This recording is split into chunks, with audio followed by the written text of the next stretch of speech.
Et tout de suite, les infos.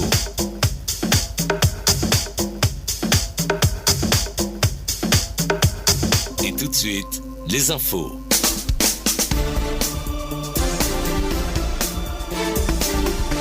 Monsieur, dames, bonjour et bienvenue sur les ondes de la radio Kakwa. Kakwa Info Midi, c'est dans une présentation de l'ordre Gab Chauza.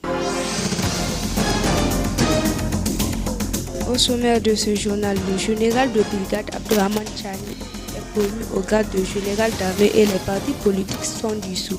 L'annonce a été faite au cours de la cérémonie de la mise en œuvre des recommandations des assises nationales qui se tiennent depuis ce matin à Niamey. Le Ben Souzas donne un ultimatum au ministère de la Santé publique pour la satisfaction des points de sa plateforme revendicative. La mobilisation continue sur les réseaux sociaux pour sauver la vie de Yasmina, cette jeune qui souffre d'une maladie invalidante. Une soixantaine de millions est mobilisée. Les tentations pour l'évacuation sanitaire de la jeune continuent. À Dosso, les enseignants contractuels expriment leur mécontentement. Elles dénoncent des irrégularités dans le paiement de leurs paiements. Messieurs, dames, bonjour et bienvenue dans cette édition. La cérémonie de la mise en œuvre des recommandations des assises nationales se déroule actuellement à Niamey. L'une des recommandations, à savoir la promotion du général de brigade Abdurrahman Chani, est prise en compte. Le désormais général d'armée Moustapha Menassara, bonjour. Bonjour, Jabzaou. Quels commentaires pouvez-vous nous faire sur cette promotion et des détails sur le grade du général d'armée? Jabzaou, le général d'armée est un grade militaire élevé dans plusieurs forces armées. Ce grade fait généralement partie de l'état-major supérieur et la personne qui porte ce titre est responsable de la gestion des forces armées à un niveau stratégique très élevé. Alors, la promotion du général de brigade Abdurrahman Chani au grade du général d'armée marque un événement important dans l'armée du Niger. Une telle ascension est le fruit d'une carrière marquée par de nombreuses années de service et de contributions significatives à la défense et à la sécurité nationale, selon les mots de Salif Moudi, ministre de la Défense nationale, que nous avons suivi en direct tout à l'heure. Alors, le général Abdurrahman Chani a sans doute accumulé une riche expérience en tant que général de brigade avec une formation solide et des missions variées au sein des forces armées du Niger. En accédant au grade de général d'armée, le général Chani pourrait désormais avoir un rôle stratégique beaucoup plus large. Il pourrait superviser l'ensemble des forces armées du pays, coordonner par exemple les opérations militaires et intervenir dans les processus décisionnels de sécurité nationale et même à l'échelle internationale. La promotion au grade de général d'armée est aussi un signe de la confiance que lui accorde l'État nigérien en reconnaissant ses compétences pour protéger et défendre la nation. Alors, beaucoup de changements sont attendus, notamment dans la lutte contre le terrorisme dans le Sahel et les enjeux de maintien de l'ordre à l'interne. Moustapha, restons toujours avec vous. Le chef de l'État, Abdurrahman Chani, a aussi signé le décret portant dissolution des partis politiques. La dissolution des partis politiques est un acte qui a des implications sur la vie démocratique du pays. Si le président Abdurrahman Chani a signé un décret portant dissolution des partis politiques au Niger, cela soulève alors des questions et des réflexions sur la situation politique actuelle du pays. Dès lors, il faut alors se poser la question de savoir dans quel contexte il faut dissoudre les partis politiques. La dissolution des partis politiques peut avoir lieu dans divers contextes, en l'occurrence des crises politiques, une menace à l'ordre public, des activités jugées contraires à la Constitution ou encore des partis jugés illégaux ou dangereux pour la stabilité du pays. Dans le cas du Niger, il est essentiel de comprendre les raisons qui ont conduit à cette décision. Cela pourrait être en lien avec des partis qui ont été accusés de commettre des actes illégaux, de fomenter des troubles ou d'inciter à la violence. Toutefois, la dissolution des partis politiques peut avoir un impact sur le système démocratique en limitant la diversité politique et en restreignant aussi la liberté d'association. Et pour finir, Jaouza, si vous me le permettez, pour finir avec cette question d'actualité du jour, qui sont donc les festivités de la mise en œuvre des recommandations des assises nationales, le général d'armée Abdurrahman Chani a aussi signé le décret portant exécution de la mise à liberté de certaines personnes prévenues ou condamnées civiles et militaires. À cet effet, donc, le ministre de la Justice, de droits de l'homme, garde des Sceaux, est instruit pour prendre les mesures afin d'exécuter ce décret. Merci Moussafa Menassara pour ce détail.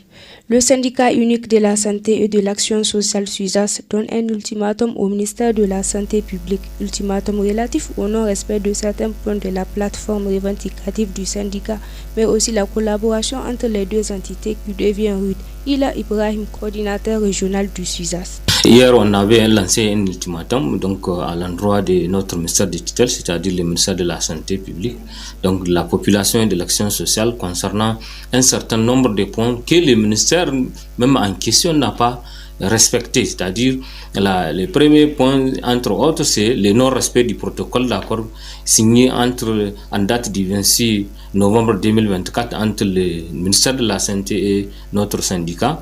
Il y a aussi une lettre donc, de demande de rencontre qu'on a adressée à notre ministère de tutelle et jusqu'à présent sans suite aussi depuis le 19 février 2025. Il y a aussi la rencontre programmée en date du 26 février toujours donc 2025 dans les programmes ou bien dans les micro-programmes que le ministère élabore chaque semaine. Mais malheureusement aussi, à notre rencontre, nous on était présents. Malheureusement, il n'y a aucune présence physique même des membres du BEN, les membres du, comment ça s'appelle là, des membres de l'équipe même du ministère de la Santé, malgré même la présence de notre syndicat. Il y a aussi une urgence donc entre l'agence du secrétariat, donc comment ça s'appelle là, en date la mission d'urgence qu'on a effectuée donc du secrétaire général du BEN SUSAS, donc au ministère de la Santé, donc des Affaires, sans pouvoir rencontrer même les ministres, encore moins même ses collaborateurs. Et aussi, nous pouvons retenir aussi les points de presse donc, que nous avons animés en date du 13 mars donc, 2025, où comment ça s'appelle là, malgré cela, donc, il n'y a pas eu de réaction du ministère. Et aussi, nous avons constaté même certaines irrégularités flagrantes constatées dans la sélection même de l'équipe médicale d'encadrement Hajj au titre de cette année, c'est-à-dire l'année 2025, malgré son caractère sacré. C'est face à certains points-là que nous exigeons vraiment la satisfaction de ces points au plus tard même le 2 avril 2025. Faute de quoi, donc, nous prenons l'opinion nationale en témoin et internationale en témoin donc, de ce qui adviendrait prochainement. Sur cette question de liste des comités du Hajj, qu'est-ce que vous reprochez? Alors, donc, le comité du Hajj, donc, comme il y a des traditions, ou bien chaque année, comment ça se fait, donc, il y a une lettre que le ministère sort, qui est écrit au niveau des différentes directions régionales de la santé où donc il y a des présélections qui devront être faites et envoyées au niveau du ministère de la Santé donc faire une sélection nationale qui va considérer toutes les régions et au finish donc on a constaté ces irrégularités, c'est pourquoi parce qu'on a constaté une modification de certains PV de la région que les régions n'ont pas sélectionné et malheureusement on a vu des gens qui sont sortis et qui n'ont pas rempli ces critères qui exigent donc au moins un minimum de 10 ans dans les soins pour que la personne soit sélectionnée dans l'équipe d'encadrement et on a constaté certains camarades qui n'ont pas rempli nous les syndicats nous sommes dans la justice sociale, il faut que cela soit corrigé et que ça y va donc de la crédibilité même de notre syndicat. La mobilisation sur les réseaux sociaux continue autour de Yasmina, la jeune orpheline atteinte d'une maladie invalidante. Pour lui permettre d'accéder aux soins dont elle a besoin, un comité de soutien a été créé par ses amis sur les réseaux sociaux. De nombreuses personnes se sont manifestées afin de lui venir en aide. Pour l'heure, les tractations de l'évacuation de Yasmina continuent pour lui permettre de se sentir mieux. Un élan de solidarité apprécié par Hawa Stad, membre du comité de soutien. Jusqu'à présent, les gens continuent à contribuer puisqu'ils ont compris que la maladie de Yasmina est une maladie incurable et que le montant qu'il a eu, c'est pour un temps. C'est que pour un temps. Après, cette maladie va revenir encore pour pouvoir la bloquer encore dans sa vie. On a besoin de plus pour qu'on puisse lui donner encore plus d'années de stabilité et de repos. Parce que ça fait énormément d'années qu'elle est en train de souffrir dans cette maladie, sans pour autant qu'on puisse l'aider. Et maintenant qu'on a eu l'opportunité, on aimerait franchement remercier d'abord toutes les personnes qui ont eu à participer, qui ont eu à partager, parce qu'il n'y a pas que la contribution, il y a aussi ceux qui ont eu à parler du cas de Yasmina, ceux qui ont eu à faire la propagande de son combat. Et ça a vraiment montré la solidarité qu'on espérait au niveau de la jeunesse. Comment pouvez-vous expliquer cet engouement, cette mobilisation autour de Yasmina? Je pense que c'est juste la main de Dieu. Il y a pas plus que ça parce que c'était complètement inattendu. Nous, on pensait juste qu'on allait peut-être avoir la moitié ou atteindre à peu près 80 voire 90, en tout cas personnellement pour mon cas. Mais qu'on nous dise qu'on a dépassé le montant et qu'encore ça continue à grimper, machallah, il n'y a pas d'explication. C'est vraiment la jeunesse et Dieu. Comment on se prépare à son évacuation? Bon, pour le moment, on est toujours sous les tractations, donc on ne pourra pas se prononcer là-dessus. Mais dès que tout sera prêt, elle va automatiquement quitter. Parce que notre priorité, c'est vraiment de stabiliser sa santé pour ne pas encore aggraver son cas. À Dosso, certaines enseignantes contractuelles n'ont toujours pas touché leur pécule des mois de janvier et février, une situation qu'elles jugent inacceptable à l'approche de la fête. Hier, elles ont exprimé leur mécontentement à travers un sitting. Suivez Laulina Anab, secrétaire général du SINASEF Dosso. Aujourd'hui, nous sommes jusqu'au 2e mois. Elles n'ont pas perçu leur pécule. Une fois, elles m'ont interpellé à Niger Post, on me dit il n'y a pas d'argent. Une solution, une petite somme bien. À peine on commence, même pas 50 personnes, on dit encore qu'il n'y a pas d'argent. Il y a une dame qui m'a dit que ça fait aujourd'hui 4e journée. 2 semaines qu'elle est en train de prendre crédit pour venir au niveau de Niger Post. Et voilà que maintenant, même les frais de retour, frais de AD d'État, elle n'a pas. Donc les femmes, franchement, elles ont été courageuses, elles ont été résilientes, mais trop c'est trop. L'État doit faire en sorte que ces contractuels-là doivent être payés au même titre que les titulaires. On fait le même travail, mais au niveau du paiement, il y a une différence. Dans un monde où la technologie domine, certaines traditions résistent et s'adaptent. La broderie manuelle, art ancien, se retrouve au cœur d'un mouvement qui allie héritage et innovation. Cependant, la modernisation n'est pas loin. Les nouvelles technologies comme les machines à broder et les logiciels de dressing offrent de nouvelles possibilités. Mais cela soulève des questions. La tradition peut-elle coexister avec l'innovation? La réponse dans ce reportage de Alkamato Momambachir. La broderie manuelle nécessite un savoir-faire exceptionnel et une patience inégalée. Chaque point est réalisé avec soin, ce qui confère aux créations une dimension unique et un caractère irremplaçable. Malam Moussa nous explique l'expérience qu'il a vécue depuis 40 ans. J'exerce ce métier de la broderie manuelle il y a 40 ans. J'ai réalisé pas mal de choses. Je prends en charge toute ma famille à travers ce métier. Mais à l'époque, les choses se passent bien. On peut même nous amener plus de 50 boubous et parfois je fais même appel à mes apprentis pour qu'ils puissent m'aider. Mais maintenant, ce n'est pas le cas. Tu vois, on est presque à la veille de la fête. On n'a que 2 boubous ici parce que les gens n'ont pas d'argent.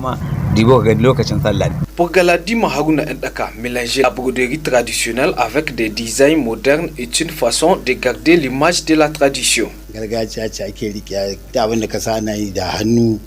C'est juste pour garder la tradition, mais aujourd'hui, vu l'apparition des machines modernes, on profite avec les deux, la broderie moderne et manuelle. La broderie manuelle est plus chère que celle de la machine moderne.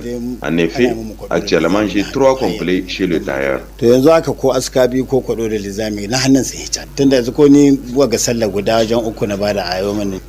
Cela donne une nouvelle vie à un art ancien et touche un public plus large. C'est ce que dit Moudansur Sadi. Il y a plusieurs raisons. La broderie manuelle est bien plus qu'un simple passe-temps. C'est un moyen de préserver et de commettre des traditions artisanales qui se transmettent de génération en génération au lieu de dire que c'est la machine qui la confectionne. La broderie manuelle est plus attirante pour les yeux, surtout dans les pays européens. On a même l'habitude de faire cette broderie manuelle à 40 000, 15 000, 10 000. Ça dépend du modèle. Et la plupart de mes habits sont confectionnés par la broderie manuelle. La broderie manuelle, loin d'être une simple technique, est un pont entre le passé et l'avenir. En préservant cet art, les artisans et créateurs nous rappellent l'importance de la patience, de la passion et de l'authenticité dans un monde en constante évolution. Et c'est ainsi que prend fin cette édition d'information de la mi-journée. Journal réalisé par Moustapha Menassara, présenté par Dord Gabou. Merci de l'avoir suivi. Au revoir.